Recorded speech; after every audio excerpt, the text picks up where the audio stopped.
नमस्कार प्रिय बंधुओं, मैं आचार्य दीपक जोशी। स्वागत है आपका मेरे चैनल ज्योतिष ज्ञान दीप में। बंधुओं, हस्तरेखा प्रकरण में आज हम विशेष वार्ता करेंगे एक शुभ चिन्ह के बारे में। यह शुभ चिन्ह जो है मछली का चिन्ह है।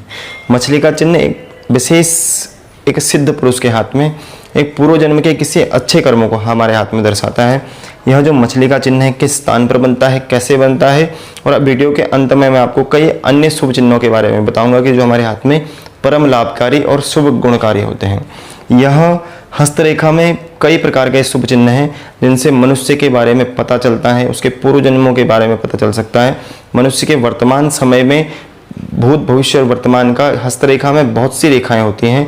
अनेक प्रकार की रेखाओं के बाद कोई रेखा पर्वत यदि किसी प्रकार से दबा हुआ हो या उठा हुआ हो या उसमें कोई शुभ चिन्ह हो, अच्छे चिन्ह हो किसी स्थान पर, जो हस्तरेखा जिस स्थान पर चिन्ह होते हैं उन स्थानों पर यदि वह चिन्ह अंकित हो तो वह व्यक्ति के हाथ के गुणों में किस प्रकार वृद्धि करते हैं, यह सारी बात इस वीडियो में करेंगे। तो बंधुओं, यदि आप चैनल पर नए हैं, आपने चैनल को सब्सक्राइब नहीं किया है तो सब्सक्राइब कीजिए, नोटिफिकेशन घंटी का बटन दबा लीजिए और इसी प्रकार से हस्तरेखा और ज्योतिष वास्तुशास्त्र संबंधित सभी वीडियो मेरे चैनल पर आप पहले प्राप्त कर सकते हैं। बंधुओं, मछली का सा चिन्ह हस्तरेखा में मछली की आकृति, मत्स्य पुच्छ की कुछ इस प्रकार से बनने वाली आकृति, यह आकृति दो आकृतियां एक विशेष स्थान पर पाई जाती हैं। इस स्थान पर कुछ इस प्रकार से यह आकृति पाई जाती है और कुछ इस भाग्य रेखा के अंत में यह आकृति पाई जाती है। बंधु, यह आकृति जिस व्यक्ति के हाथ में होती है कहा जाता है कि वह एक अच्छा, क्योंकि यह गुरु पर्वत की सूचक होती है। जैसे आप ये देख रहे हैं गुरु पर्वत लिखा हुआ है, इस स्थान की ओर जब यदि इसका मुख हो तो यह और भी लाभकारी और गुणकारी हमारे जीवन में हो जाती है। हमारे जीवन में एक अच्छे गुणों को यह प्रदान करती है, गुरु के गुणों को हमारे जीवन में वृद्धि करती है। जिस व्यक्ति के में मछली की पूंछ की आकृति होती है या मछली की आकृति होती है, जिसके बारे में आगे हम बात करने वाले हैं, जिस व्यक्ति के हाथ में गुरु पर्वत एक विशेष स्थान लिए हुए होता है, गुरु पर्वत एक शुभता को लिए हुए होता है और मछली की पूंछ की सी आकृति होती है, अधिकांश उस व्यक्ति की जन्म कुंडली में हमने देखा है, पाया है कि गुरु एक इन शुभ स्थानों पर विराजमान रहते हैं और इन शुभ स्थानों में भी उच्च के देखे गए हैं और उच्च में भी एक अच्छे स्थान या स्वराशि के देखे गए हैं,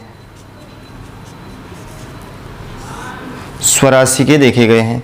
तो बंधु, इन शुभ स्थानों में केंद्र और त्रिकोण भाव में गुरु को देखा गया है, जिनके हाथ में मछली की पूंछ से ज़्यादा यदि मछली की भी आकृति हो तो इन शुभ स्थानों में तो निश्चय पाए गए हैं। और यह यदि गुरु यदि इन केंद्र और त्रिकोण में अच्छा हो तो कुंडली के बहुत से गुणों को अच्छा, यानी कि उनके गुणों में शुभता प्रदान कर देते हैं। और यदि गुरु अच्छे हों, बृहस्पति अच्छे हों तो उस व्यक्ति की जन्म कुंडली में कई प्रकार के दुर्गुणों का नाश भी कर देते हैं।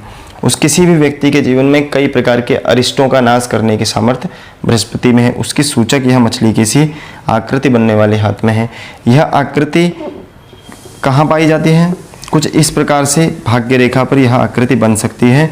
यदि यह भाग्य रेखा गुरु की ओर जा रही हो तो यह परम शुभ लाभकारी है, अर्थात भाग्य स्थान का बृहस्पति या भाग्य स्थान को देख रहा हो बृहस्पति और वह एक अच्छे स्थान, अच्छे गुणों से बृहस्पति के साथ संबंध रखता है तो मनुष्य पढ़ने में, विद्या में वाचस्पति, गुणवान, धर्मवान हो सकता है। एक अच्छा विद्वान, एक अच्छा ज्योतिषी, अच्छा गणितज्ञ, अच्छा वैज्ञानिक बनने का सामर्थ्य, एक अच्छा तर्कशास्त्री आदि बनने का सामर्थ्य, अर्थात विद्या के किसी भी क्षेत्र में वो कदम रखता है उस क्षेत्र का वो धनी होता है। जिस प्रकार से उसका कर्मेश आदि कुंडली में अच्छे हों, जिस फील्ड में वो व्यक्ति जाता है उस फील्ड में वो अवश्य सफलता को प्राप्त करता है।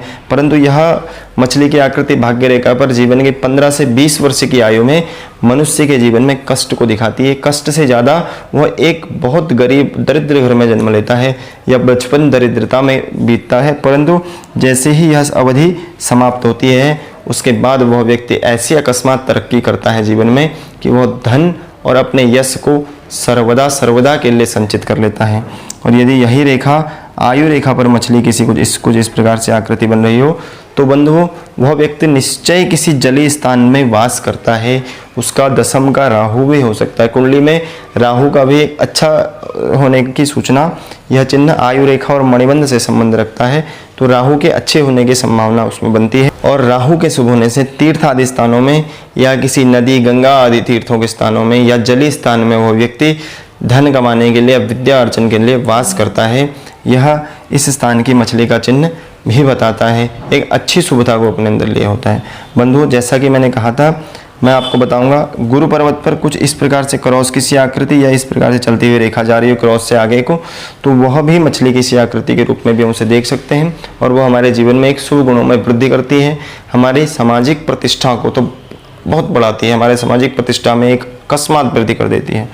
उसके बाद बंधु हमारे हाथ में पाए जाते हैं कुछ इस प्रकार से चक्र की सी आकृति, इस प्रकार से पद्म सी आकृति, पर्वत सी आकृति और इस प्रकार से कुछ मंदिर सी देवालय सी आकृति। बंधुओं, कुछ इस प्रकार से बनती हुई देवालय किस किस स्थान पर होते हैं, यह भी राजा बनाने की सामर्थ्य रखते हैं। मनुष्य को, गरीब से गरीब घर में जन्म लेने वाले मनुष्य को भी एक अकेला चिन्ह भी परम शुभता को, यदि पर्वत अच्छे हैं तो प्रदान कर सकता है। बिना रेखा के, छोटी सी रेखा के साथ भी अकेले कोई, छोटी सी रेखा के साथ भी अकेला कोई चिन्ह हो तो वह परम शुभता को प्रदान कर देता है। तो बंधुओं इन सभी चिन्हों के बारे में आपके समक्ष विशेष वीडियो लेकर उपस्थित रहूँगा। आपको यदि हस्तरेखा ज्योतिष कुंडली की कोई भी वीडियो देखनी है तो मैं नीचे डिस्क्रिप्शन में लिंक दिया है, आप उसमें देख सकते हैं। और यदि आपको वीडियो पसंद आए तो चैनल को सब्सक्राइब करना ना भूलें, लाइक करना ना भूलें और नोटिफिकेशन घंटी का बटन अवश्य दबाएं। नमस्कार।